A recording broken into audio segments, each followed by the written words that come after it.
Turn it up, turn it up. It's the pancake and power slam. Turn it up, turn it up. It's the pancake and power slam. Turn it up, turn it up. It's the pancake and power slam show. Turn it up, turn it up. It's the pancake and power slam. Turn it up, turn it up. It's the pancake and power slam. Turn it up, turn it up. It's the pancake and power slam show. Turn it up.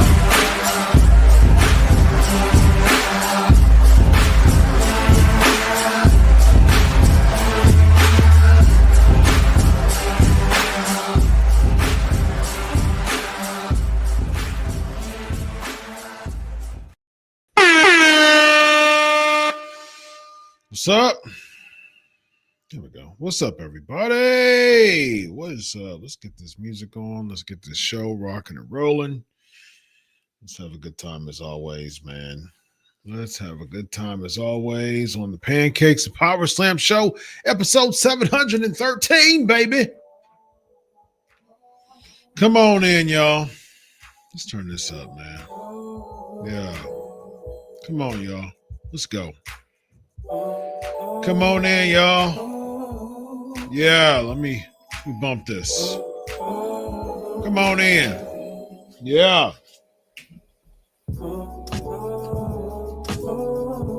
Yeah. Yeah. Come on in, y'all. 713 episodes of the Pancakes and Power Slam Show. We got a fun show tonight, as we do as always. Vibe into the smooth sounds. Yeah. Vibing to the smooth sounds. Let's go. Let's go. How y'all feeling, man? It's a wonderful day on this Tuesday evening, on this end of the Tuesday evening. Yeah, man. We rocking, we rolling. We having a good time. We lounging just like we do every single time here on the Pancakes and Power Slam Show. This is the come on in time.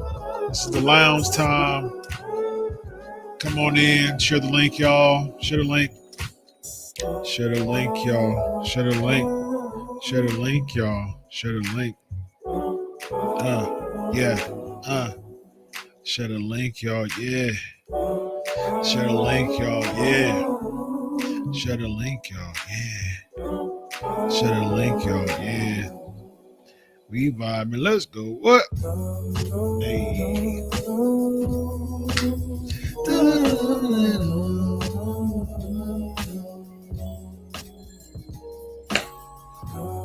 Come on in, y'all. Share the link.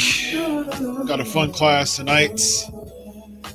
I'm going to break down the psychology of what Nick Khan, what did he mean? What was he saying? You heard what he said.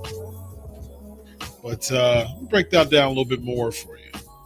I'm going to break down the psychology of that a little bit more of what he's saying. It caused a big uproar. Oh my gosh, Nick Khan doesn't care about the fans.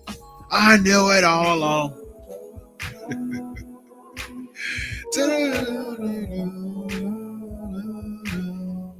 Yeah, man. You know how we vibe on the Pancakes and Power Slam Show.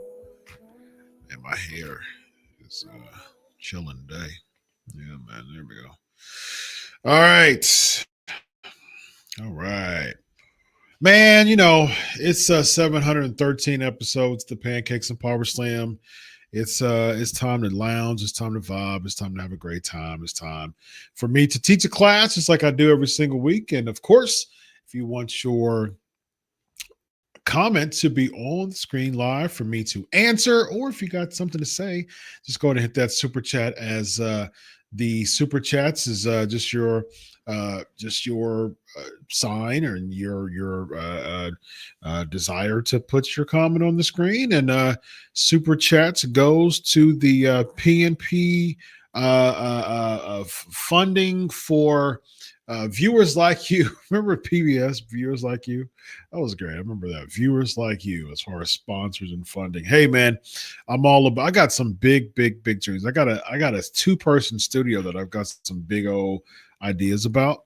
And as PNP continues to increase, as PNP continues to grow like it has been, like it is, and 13 is the 13th year of PNP. Next in a few months will be 14. Wow, that's whoa, wow. And as PNP continues to increase, man, as continue to get support from viewers like you, shout out to PBS. Then we continue to grow, man. And my dreams and my visions and my ideas to continue to grow this show continues to increase in wonderful levels, and to bring out some really cool things and ideas and contacts, and yeah, man. So it's going to be fun. So it starts with you. It starts with your contributions, and it starts with your support, both financially as well as just simply hitting that like button. That's free. Doesn't cost anything. Hit the like button on YouTube. Bump up those algorithms. Last week's has some y'all see. You know what? Here's the thing, man. You know, I'm a college professor. I'm a dean at a university, and one of the best things that I can receive as a college professor is students that listen, man. My goodness, that makes my soul just smile. Guess what happened? I said, hey, your homework for this week is to, first of all, I said, bump up those likes, and y'all did. Y'all can do a better job. Let's do a better job this week. Y'all bumped up the likes, which is good. Let's continue to bump up the likes. Bumped up the likes on YouTube. Hit the like button. That boosts up the algorithms, because every single week, man, y'all stick with me. Y'all stay with me. Never get any drops, man. Y'all support me every single time, so I appreciate that. Bump those likes up so other people can know about these straight up psychology classes from someone who has a PhD in psychology, who is a college dean of psychology, ladies and gentlemen. So I got some expertise of what I'm saying on these classes, man, because I have a PhD in this stuff, man. I love talking about psychology, and I talked about that before, and I talked about that a lot as far as my love for discussing psychology. And tonight is no different, ladies and gentlemen. Tonight is no different. But guess what? I'm going to give y'all some flowers. I'm going to give y'all some shout outs, because guess what? Y'all listen, because there were people who on the comment section, y'all put y'all's whodunit movies on there, man. You did your homework, man. You did your homework. So A, for everybody who did their homework last week and put down the whodunit movies in the comment section underneath the video. So great job, y'all. All right, so let's see. This homework for this week, the homework assignment for this week. So I'm going to give y'all some prep work before I reiterate the homework assignment. The homework assignment this week is, I want you to be honest with yourself, because not only are we doing some therapeutic type of zest into this as well from my expertise and some coaching. I'm also not only my therapist, but I'm also a certified life coach as well. So I got a lot of mental health experience, as well as psychology professor experience. So I'm going to give y'all some homework to not only I'm all about promoting mental health. That's what I do for a living. All right. That's what I do all day long and in the night as well. So I'm going to give you some mental health homework. All right. And I want you to be honest, because here on PNP, we promote mental health because you have a mental health clinician that's the host of this podcast. So with that being said, your homework is, I want you to be honest with yourself. I got some type of ink on me on my hand. That's fun. But you know what? Here's the thing. We talked about hedonic treadmill, though. An event and a response, because boom, there you go. I like me some spray sanitizer here. and we'll be able to make some adjustments with that. There you go. Look at that, man. Just like that. Just like that. Hedonic adaptation, ladies and gentlemen. Had some ink as I was writing. I'm a lefty, so as I was, that's the thing about being left-handed, man. I absolutely love being left-handed. I am. It's so cool being left-handed. But of course, the the the negative or the downfall of being left-handed is my hand smears as I'm writing, and the ink gets on my hand. I just noticed it. But hey, hedonic adaptation, ladies and gentlemen, is gone. So it's all good. So all right, here's your homework. Who's your homework, PNP Nation? Your homework is I want you to be honest with me, okay, as your coach. All right, as your PNP coach. I want you to be honest with me, and I want you to give me a number 1 to 10. And of course, do this after the show. Give me a number 1 to 10 of truly, all right? Truly, be honest, because I'm an expert at this stuff. I can tell when people's feigning. I can tell when people is capping. And I want you to be honest. There's no right or wrong answer. It is a personal answer. And to me, the more honest the people are, the more they get my respect. It's a pratfall effect of sorts. I want you to be honest, and I want you to give me a number 1 to 10 of how much you genuinely care about what others think about you. Okay? Don't do that in the chat. Use the chat for Q&A. All right? And whatever y'all want to respectfully talk about in the lounge. And of course, the super chats to bring up for Q&A. It looks like there's a lot of people who are interacting right now, which is also always a great thing.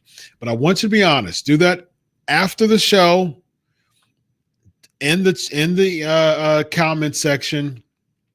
Give me a genuine number 1 to 10 of how you care. I mean, how much you care about what people think about you, and I'll be able to detect the real from the fake. So let's bring up an excerpt. Let's bring up an excerpt of Tony of Nick Khan's interview.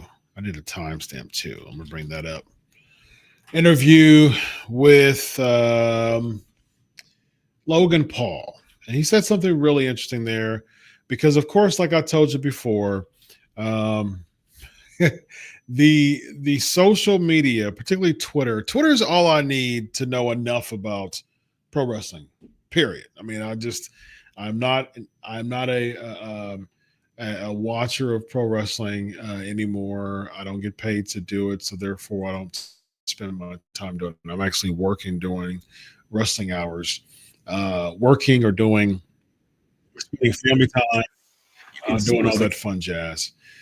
So I just don't have time. But when I do have time, I have time to look on Twitter.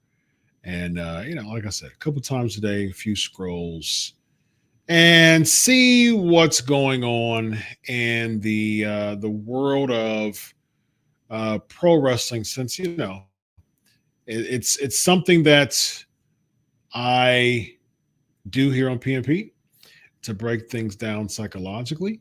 And it's also something that I like to talk about and break down for my wonderful PNP Nation audience here. So what I'm going to do, I am going to go to the timestamp of,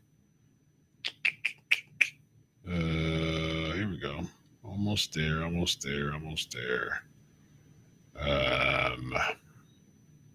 The big uproar. The big uproar was Nick Khan doesn't care about what the fans think. And I said, it's all about the context anyways, man. It's all about the context. Context is king. So what I did was I went to the interview. I listened to pretty huge chunk of it. It's an hour and 51 minutes long. And I listened to probably about an hour and 20 of it.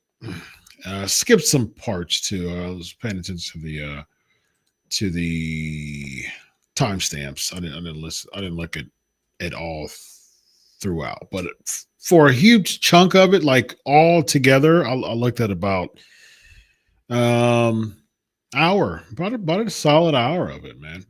And there were some good things. Like there were some good things that I noticed in this. One, I think the biggest thing that I noticed is that Tony Khan, my apologies, Nick Khan, he just seemed and sounded like a laid back type of guy, man. And I respect that. I appreciate it. He just seemed like he was cool. You know, a lot of times people can get like real like snooty and kind of aristocratic and kind of like rarefied air.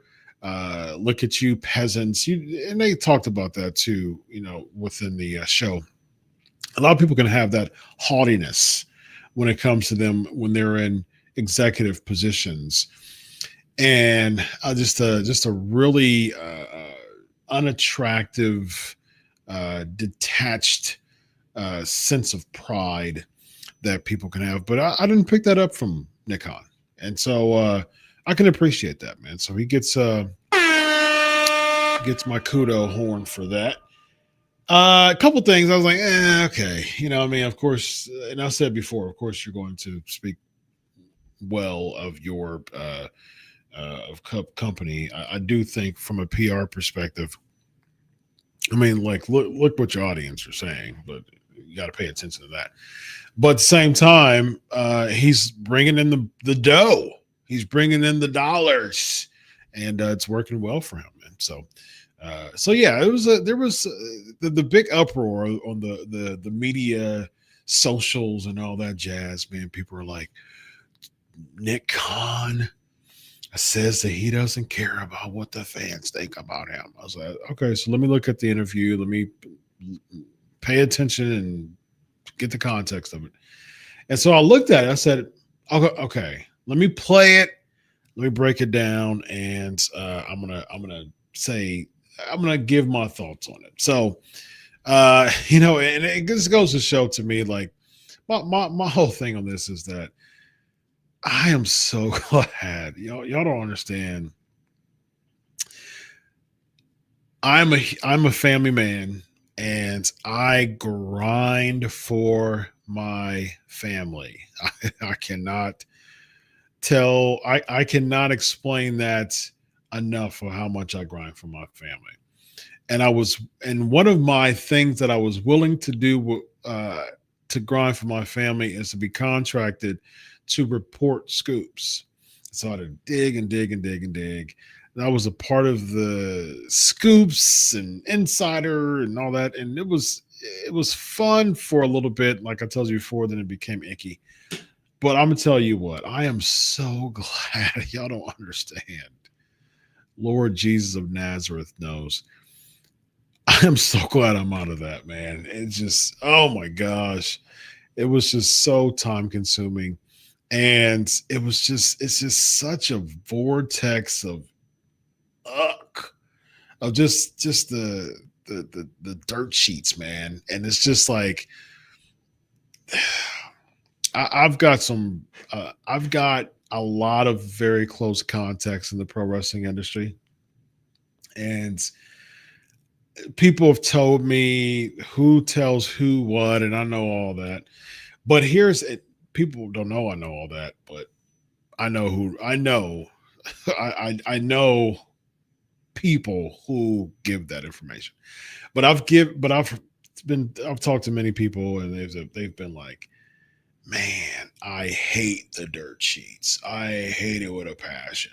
And then I'm like, man, I can't blame you for that, Doc. I can't blame you for that one, because being in it was, and being on the other side of it is like, oof, like I can understand. I can totally understand.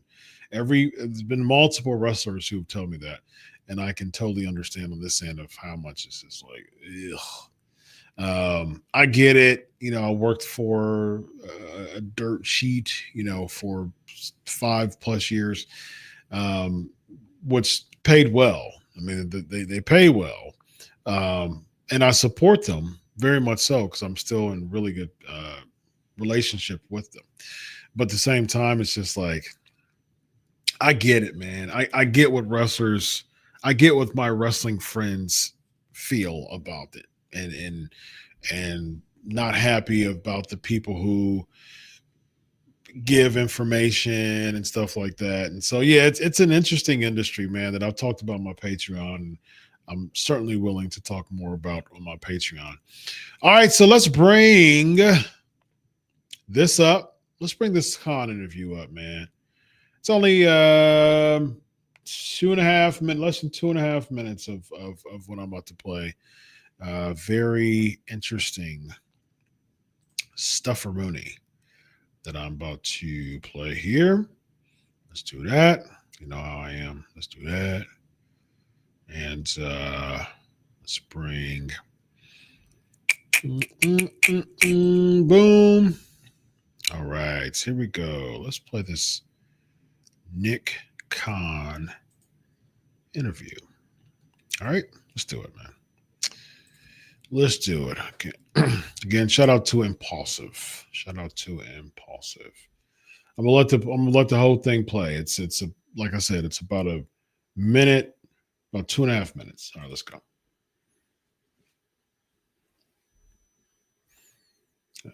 Let's go here.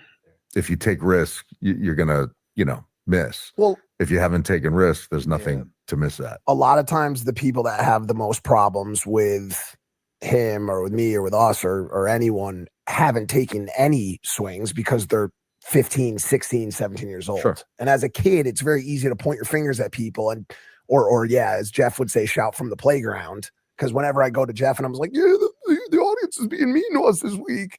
He's like, dude, these are children. They're children. Like when you walk by a playground and some kid's like, hey, you're fat. Like, which I could lose a few pounds, but like, do you go home and cry? But I'm like, no, I guess not. Cause it was a kid. He's like, who do you think these people are on the internet that are saying this stuff? I'll give you a different version of that. Yeah. If you walked into a crowded restaurant and said, hey, everyone in the restaurant, please give me your anonymous feedback on me. And they came back, I'll refer to myself, say, your hair's too white. Your shirt's too ugly, whatever it is. And I'm like, hey, how could you say these things? Like you asked for it. Yeah. Right. So, and I get it. You guys are celebrities, you're empire building. I've never, and again, I'm just a mid-level wrestling executive. I've never once searched my name on X. I've never once searched my name on the internet, whether it's positive, whether it's negative. I don't care about that. It's the only way to I care about it. WWE, part of my job is ratings, revenue, relevancy. We refer to it as the 3 R's. Those are the things that I'm focused on. So if a fan out there is saying, hey, this piece of shit, president of the company, it doesn't matter to me. And if they also said, oh my God, this guy's so great, doesn't matter. If I'm close with you, then I care what your opinion is of me. If I'm not, it's funny because I've always preached that to him about relying on your generals as opposed to group feedback. But I'm a human too. So we also come to the tidal wave of feedback sometimes. Jeff's a good steady hand, by the way, appropriately aggressive, very smart, but can see things clearly, which is not so easy for a lot of folks. Jeff he's one of my favorite people. He's incredible. He's been with us a long time. He's brought a lot of things to Logan that wouldn't have come to him if it wasn't for Jeff. He's one of my favorite people, honestly. Are you going to say anything like yes? Oh, I love Jeff. Okay, perfect. All right. So that's it, man. That is it. As far as that interview is concerned. And that's all I wanted to show. Let's get back in here. Let's get back to this. And there we go. All right, cool. Yep. So that is what I wanted to show as far as that is concerned. That is the context of what he was talking about. And that was That was it, man. That was it. I mean, it was a very short part of a nearly 2-hour interview, and it's crazy that was the part that got all the hoopla. That was the part that got all the sheets on fire, and that was it. And I said, okay, let me see, because there was a couple other, I talked about this before, in a previous show. I was like, there's a couple other times where Nick Khan just kind of seemed a bit smug, and I've looked at interviews, but this one actually seems really cool, actually. And I said, okay, let's see what he's saying here. And I'm gonna be honest with you, man. If I didn't tip my hand from the thumbnail title, and you should not either. And I don't disagree with not a single word that he said. I've talked about this before on the show. He is completely correct. That is such a healthy way of thinking. That's a healthy way of living. That's a healthy way of social health. And there's been times where I'm like, come on, man. Like, Nick Khan doesn't care too much about fan interest and things like that. Now, that's a different thing from a business standpoint. But at the same time, it became such a big thing. And I'm like, why? Like, I don't, again, man, that's the reason why the sheets can just blow something up out of context. The context was just as far as like, because the other co-host was talking about, there's times where, he does care about what people think because, we're human. And that's true too, man. He's right too. Logan Paul's co-host. He's right as well. Both of them are correct. Yes, there's times where we care about people, think about us, but then we're like, okay, we're humans. But at the same time, we need to go back to, like I've said in a previous show, what do the people close to me think? My inner circle. Those are the ones. And so I didn't ring my bell last time. So class is in session, y'all. I'm going to talk about these comments are flooding, man. This is great. Appreciate it. Appreciate it. Dr. Chris. Dr. Chris. This is awesome. All right. Cool. Lots and what's up, y'all? What's up? Great, wonderful comments, y'all. Of course, to go on the screen, hit that super chat. So I'm going to talk about the psychology of not caring about what other people think about you. All right. And I'm going to also talk about the psychology, and that starts with understanding. Here's the thing, and let me use this as a backdrop. One, it's manifold. It's really about building your self-confidence, building your self-esteem levels, understanding any childhood hurdles that can cause a compromise or can cause an evaluation in your self-esteem to be lower. Again, studies show as far as just childhood experiences can cause low self-esteem. But there's a balance, and there's a healthy balance of caring about who thinks about you. Like caring about what who in particular thinks about you. Others in general, completely pointless. Because I said before, there's going to be someone on Tuesday who likes your hair. There's going to be someone on Wednesday who doesn't like your hair. So what do? Do you say, okay, well, I like my hair, and that's who matters the most? I'm going to go and ask my spouse or my children or best friend or something to that, or close friend or something to that nature. Yeah, okay, that matters. But just some guy from Walmart, some girl from Target, a random Facebook friend that I've never seen in person. None of those people matter in the long run, in the big scheme of things. And as far as just daily evaluation completely unhealthy for someone to continue to go to and care about those opinions.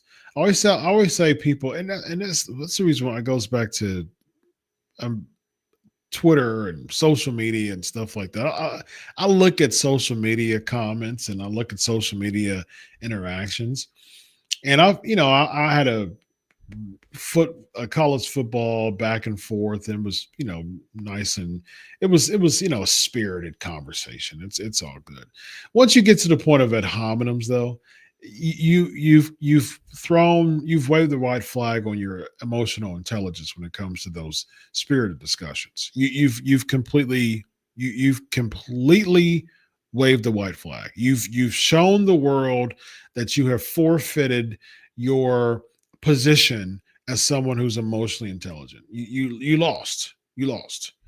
And that is one of the things that I see all the time on socials, because at the deepest points of this exchange, people care about what the other people think, and they're forcing themselves on the other person and forcing them to care about what they think as well. And that's very insecure.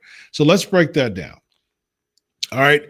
One of the most fundamental needs that a human possesses, what's called relatedness. All right. So relatedness is one of the three core needs for motivation and personal growth. And Richard Ryan and Eric Dessie's what's called self-determination theory. Cool side notes. When doctors or PhD candidates, when they write their dissertation to become a doctor, and what's called the methodology or the theoretical framework. The theoretical framework is based on a theory. It's a framework around a theory, usually a theory from a psychologist, a sociologist, or a researcher, a prominent researcher. So when I wrote my dissertation a long time ago now, when I wrote my dissertation, my theory of choice was, drum roll, please. I got a drum roll, actually. My theory of choice was, come on, I know I got a drum roll. Here we go. There we go. My theory of choice was self-determination theory. It was cool to kind of go back into memory lane and researching and diving back into self-determination theory. Ryan and Dessie are the founders or the creators of self-determination theory. And self-determination theory really focuses on basic needs to influence personal growth and motivation. Those three needs are autonomy, competence, relatedness. Autonomy is basically the feeling that you're choosing your behavior versus feeling controlled or compelled. Your behaviors. It's the ability to have that freedom of choice to behave in a certain way instead of being forced or compelled. You have the competence, which is the feeling that you can be effective in the communication or the activity. It's that effectiveness that you're feeling. And then the relatedness piece is the feeling of connectedness and belonging with others. All right. So relatedness is also referred to as the need to belong. And research shows that this need is vital for human motivation and closeness. And so I'm presenting this first because one of the most cringeworthy, just astronomically, demonstrably false statements that I hear from people is, I don't care what people think about me. I don't care what false. You spent the time making it clear that you don't care about what other people think about you. You care enough to hear them say that. So You care enough, and it's false. The correct way to say it, psychologically, sociologically, is I don't care about what everybody thinks about me. And that is very healthy, actually. Now, do you care about what people think of you? Yes, you do. And yes, you should, actually. You should absolutely care about what people in your inner circle think of you, because a couple of things. One of the biggest ways of growth and one of the biggest ways of personal development is positive reinforcement. Regardless if you're a kid, regardless if you're an adult, you have like social reinforcement theory, social learning theory with Bandura. Like you have different theorists from decades upon decades upon decades talking about how important it is to have that social connectedness, and people do care about what others think about them. It is completely like generations upon generations verify this. It's true. But the healthy part is, do I care about what everybody think about me? And if the answer is yes, then you've got a problem. When you don't care about what anybody think about you, then you have a similar problem. When you care about what the right people think about you, 100%, that's good, because it helps with blind spots. It helps you with really tackling blind spots, because everybody has some. Everybody has blind spots. But it also gives you the praise to motivate you to move forward. It gives you that positive reinforcement to add to increase or maintain a positive behavior. That is the most effective way of growth, of human growth, development and growth. That is the most positive way to parent a child. That's the most positive way to motivate an adolescent. That's the most positive way to help a coworker or help a subordinate or employee grow in the work field. Yes, is there negative reinforcement? 100%. Yes, it exists. It's true. Is there negative punishment? Is there positive punishment? Yes, yes, yes. True, true, true. All of those factors are applicable when it comes to conditioning. Is what it's called. It's called conditioning, operant conditioning, to be specific. B.F. Skinner. And so when it comes to those things, you have to understand that those are conditioning methods and those are conditioning strategies to assist with human growth and motivation. Relatedness is the strongest among relationships and intimacy from the standpoint of feeling validated, feeling loved, the need for closeness. And that's defined in terms what's called reciprocal responsiveness to feeling understood, validated, and cared for, and experiencing these ingredients of intimacy results in optimal psychological and relationship functioning. Know who. I'll hit the super chat here. I'll hit the super chats here in a moment. Thank you for your super chats. You have to know who you want to be in your circle, be in your committee, so to speak. I've talked to clients and I've called it a committee. Be in the committee of who you want to open that space to. A lot of people can't handle that. A lot of people really can't handle that. And you have to be honest with yourself. You can't call everybody your friend. You can't have that type of cast a net and everybody's my friend. No, you can't do that. That's not healthy. Not everybody, your Facebook friends or that. Facebook friends, they're not really your friends in many ways. Some of them can be, and some of them you can build a friendship with, but you really got to pay attention to who your inner circle is. You can't let everybody in your business. You can't be vulnerable to everybody. It's not like you're putting a mask on, but at the same time, you understand you're operating in wisdom. You're giving people access codes to layers of you. And the more your inner circle is, and the more someone is in your inner circle, the more that you're giving them an access code to this layer. And they have an access code to this layer.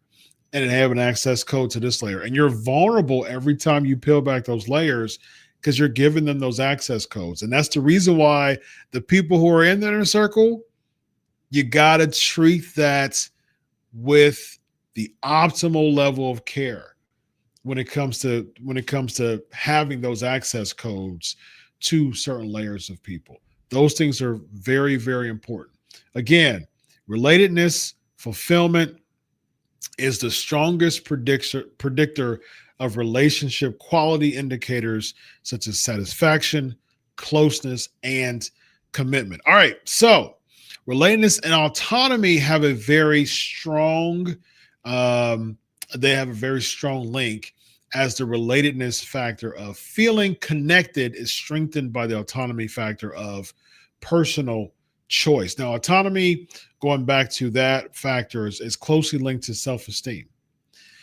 And it's the earning, it's about an earning of respect. So researchers have distinguished between different types of high self-esteem, and high self-esteem signals positive self-evaluations, self-concept clarity, and feeling socially accepted by others.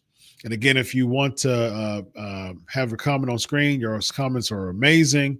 Wonderful, wonderful chat tonight. If you want on the screen, I see there's a super chat. I'm gonna hit up here in just a moment.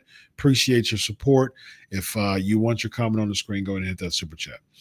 All right. So when it comes to that high self-esteem, again, it signals positive self-evaluations, self-concept clarity, and feeling socially accepted by others. There's two different types of self-esteem, of high self-esteem. There's a stable and an unstable or fragile.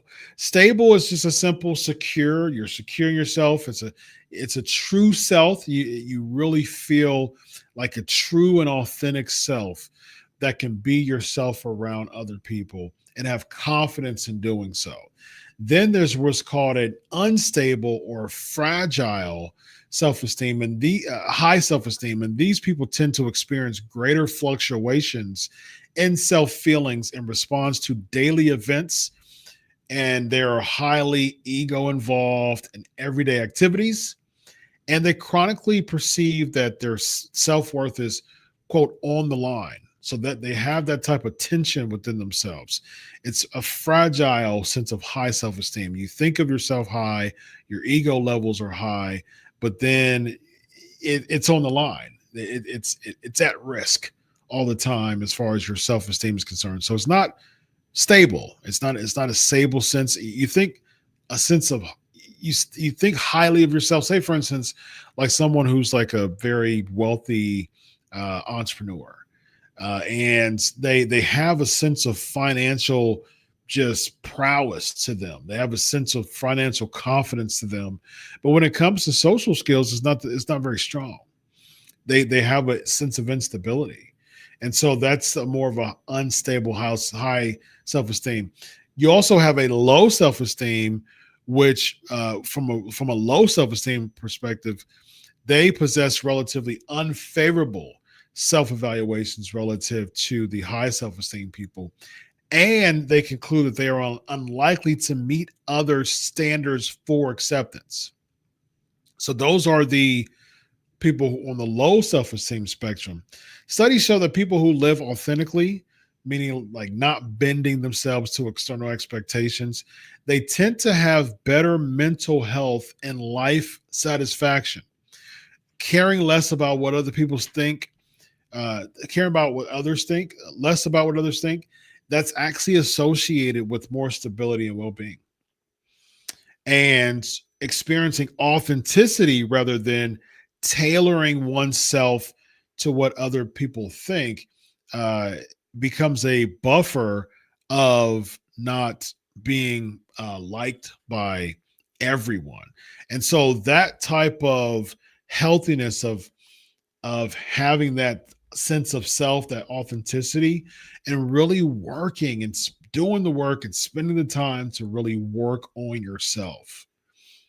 Get therapy, seek spiritual help, get an inner circle, have a solid, tight, supportive, biggest cheerleaders of you, social inner circle. Make it small, make it count. But what you don't do and what you can't afford to do is care about what everybody thinks about you. Because when you do, then you start spending so much time looking in the mirror, second guessing yourself, questioning your self-esteem, questioning your self-worth, questioning your self-efficacy, questioning your self-confidence. But if you have people in your corner that's going to tell you the truth, but be your biggest cheerleader, those are the ones that's going to help propel you. You're going to help propel yourself. God's going to propel you. You're going to help propel yourself, and your friends are going to help keep the momentum going. And it should be that order. And it's really, really important to not care about what everybody thinks about you, man. That's the reason why people spend so much time wasting so much time. And I always go back to X, because all of my what I see is my content for PMP is based on me spending time diving on X a couple of times a day. I'm like, okay, so what material did I want for today to talk about that's wrestling related, but a little bit of wrestling, mostly psychology. This week was this Nick Khan stuff that people blew up. Oh, Nick Khan doesn't care about what the fans think of his stuff. It's hilarious how stuff just blows up and it's just like completely out of context, man.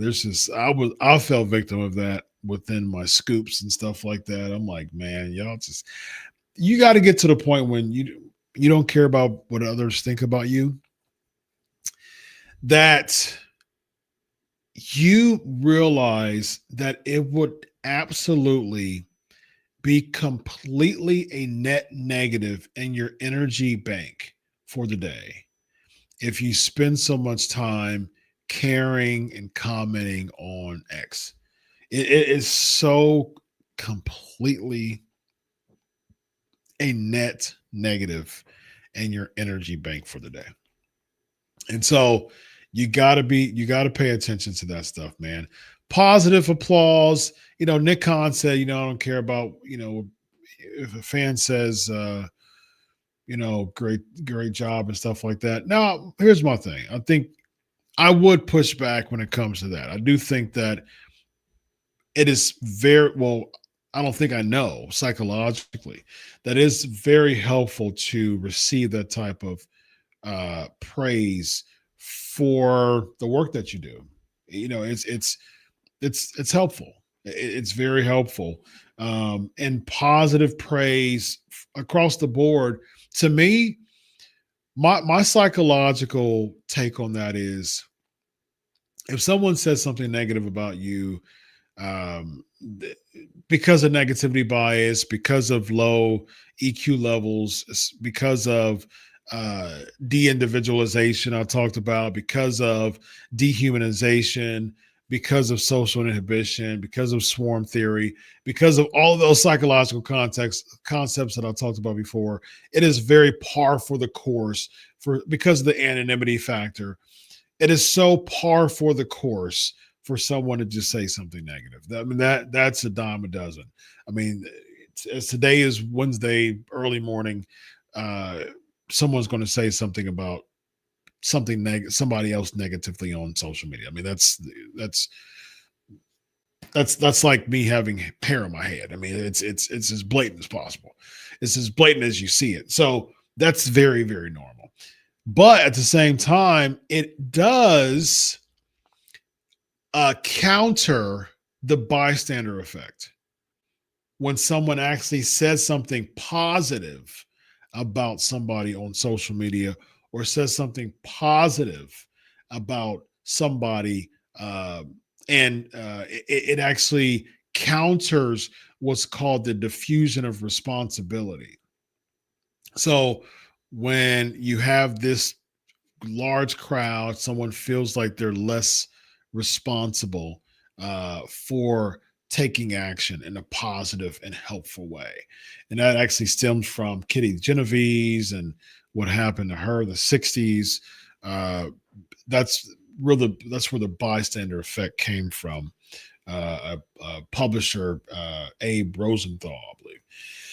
And so, yeah, it's you have to pay attention to that. That's the reason why a lot of times people are less likely to comment and take up for somebody on the socials because of that concept. And when someone says something positive on socials, man, I give them some love because one, you're willing to risk yourself with the firestorm of just bottom feeding parasites that are on these socials. I wouldn't even call them parasites, man. At least parasites are intimidating. They're more like gnats. That's pretty much like catfish, but or bluegills or what is it? Tilapia. Yeah, like that's basically that's like the Twitter tilapia crowd. And so basically, it's like when there's a lot of Twitter tilapias, it's like, oh man, I don't want to get myself into that, man. I really want to show my love, but it's a lot. But at the same time, if someone spends the time to risk the tilapia crowd, that's a huge deal. I appreciate that, man, because time is so valuable to me. It is so valuable to me. Time is huge to me.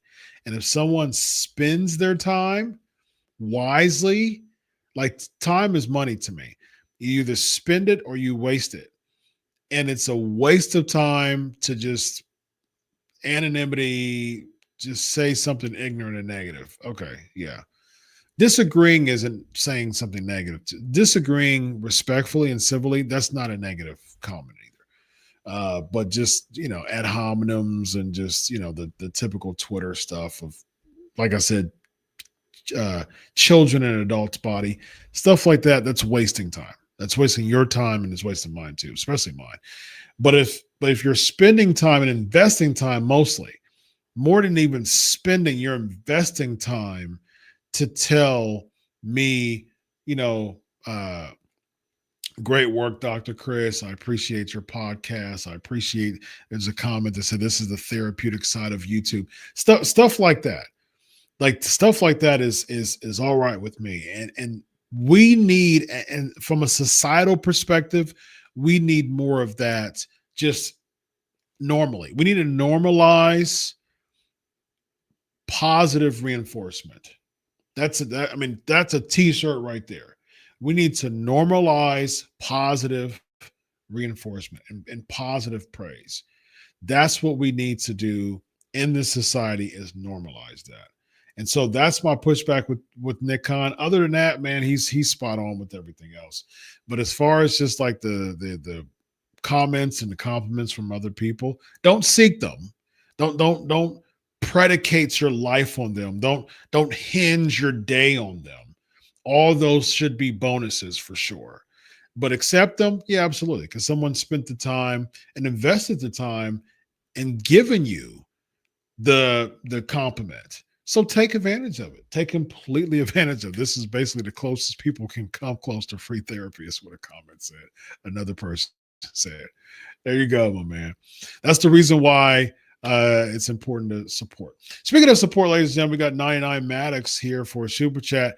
Christopher, Dr. Chris, you call me by my government name, I see. How do you like JCW? I follow, just Vince Russo is a great friend of mine. We got another super chat here. I'm about to hop on. Appreciate your support here. JCW, that's actually a pretty good. Actually, let's get to the. We haven't done a question cam. Yeah, I haven't done a question cam in a while. Let's get to the question cam. All right. So as far as JCW is concerned, I'm for it, man. I'm for it. Watching and Vince, good friend of mine, man. He knows that I am a very honest man, and he's came to me before for just suggestions and advice and therapeutic advice. At first, he's got some work to do, man. Because when I first saw the highlights of the JCW, I was like, "What the heck is this, man? This is all over the place." It's a niche market for sure. So, but I know Vince, man. We've been really close for 5 years now, plus actually more than 5 years now, and so I know Vince enough to know that he accepts the challenge. We've had plenty of conversations about how this all came about. About how he was navigating. He was talking with me through this whole process of going into JCW, and so I'm like, man, I know that he can do. I know that he's up for the challenge. I know that this type of work, this type of project, is going to be able to really revive him. A lot of studies show that engaging yourself in something that's motivating increases dopamine levels, especially for someone who's older in age. It's super beneficial to him, man. I'm a big fan of him doing this. I'm a big fan of him just having another project, man. It motivates him. That's type of stuff that puts more years in your life. It's just having this different projects like that. That's what I think. I think about stuff from a psychological standpoint. So I'm thinking about this from a psychological perspective. Psychologically speaking, I think that this is a good idea for Vince Russo to get back into space where he is really doing what he loves, man. He doesn't love professional wrestling, but he loves creating. And that's what I can appreciate with Vince Russo. He loves creating, man. I know it for sure. I know it for sure.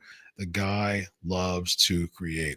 Our podcast gave us a little bit of idea. Like, it gave us a little bit of space to work our creative juices. Him from a journalist perspective, me from a psychologist perspective. I'm a journalist as well. I have a communications degree and a PR degree. And so I did journalism too, Sports Illustrated, Fox Sports, Bleacher Report. I wrote for all of them. Definitely haven't been a screenwriter or a television writer. He's got all the skill set when it comes to that.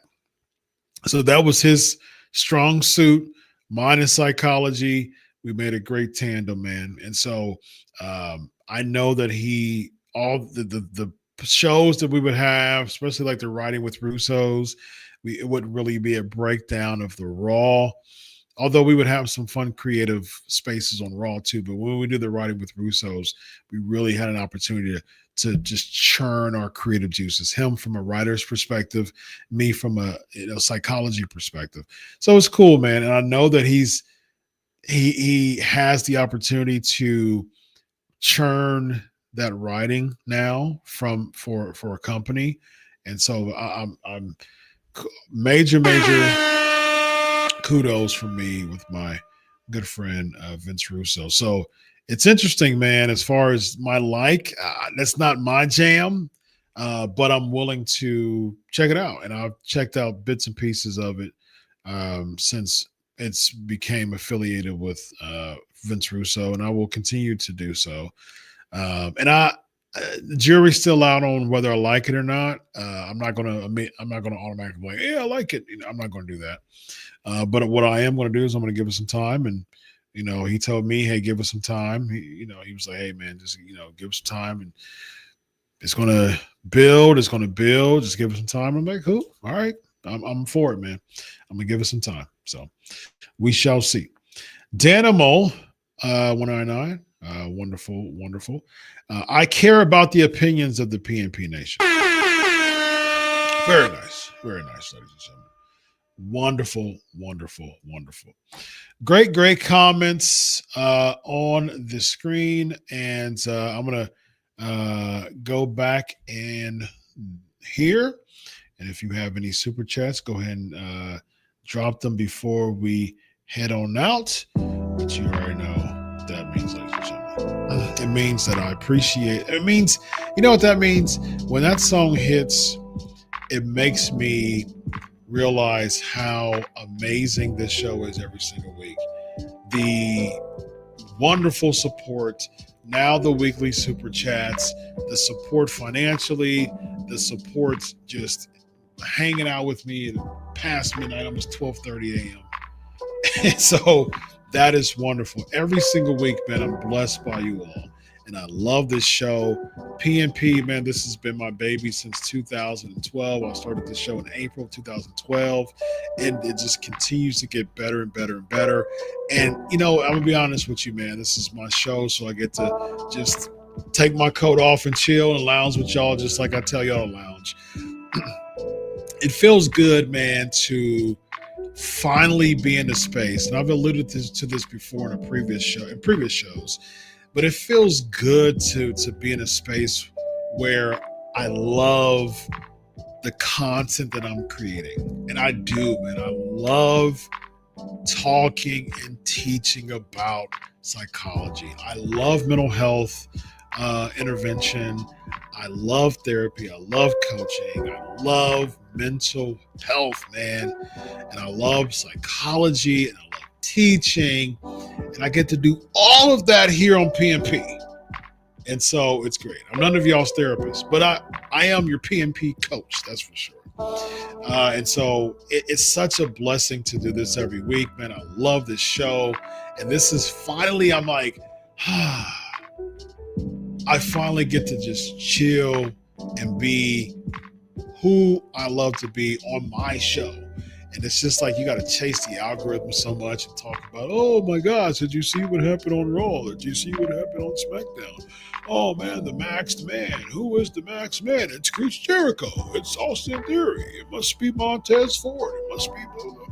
Nah, man. And finally I'm like, I don't get to do that. I don't have to do that anymore. Could it affect my numbers initially? Yes, but you got to take risks, man. You got to take risks. Every single successful business person took calculated risks, and I am taking calculated risks, and I have been, and it's turning out pretty positive for me. So, and you know why it's turning out positive for me? Because of y'all. Because now I'm at the subscriber count where I get super chats. Now I get weekly support. All right. So with that being said, homework assignment, be honest with you. Be honest with yourself. Be honest with me as your coach, as your PNP coach. I want you to tell me your personal number 1 to 10, and I've got some memberships as well. If you become a member, I'm going to start giving people free coaching sessions too, so you get to benefit from that. All right, ladies and gentlemen, go ahead and do your homework assignment. As soon as I end this show, I'm going to go over to, of course, my Patreon, the after party. We've got Saturday night's main event trivia. We've got, for the rest of the year, I've got some prize for the winner of the trivia contests, trivia series, and we've got some really fun trivia that's been going on lately, and so I'm really excited about that. All right, be sure to support financially. Be sure to support with your likes. Tell your friends, tell your family about PNP, about this. Hey man, like some people are saying, it's very therapeutic over PNP, and that's how I intend it to be, man, because that's what I do. That's what I do for a living, and that's why I love to bring the vibe over here. All right, so without further ado, ladies and gentlemen, patreon.com/pancakes and power slams, less than $1 a week. Show your support there, and I got memberships as far as just giving your opportunity to have free hangouts, coaching sessions. So we're going to do hangouts for coaching sessions, all that fun stuff with the memberships. And be sure to link up on that as well. All right, until next week, ladies and gentlemen, enjoy your week of wrestling. God bless.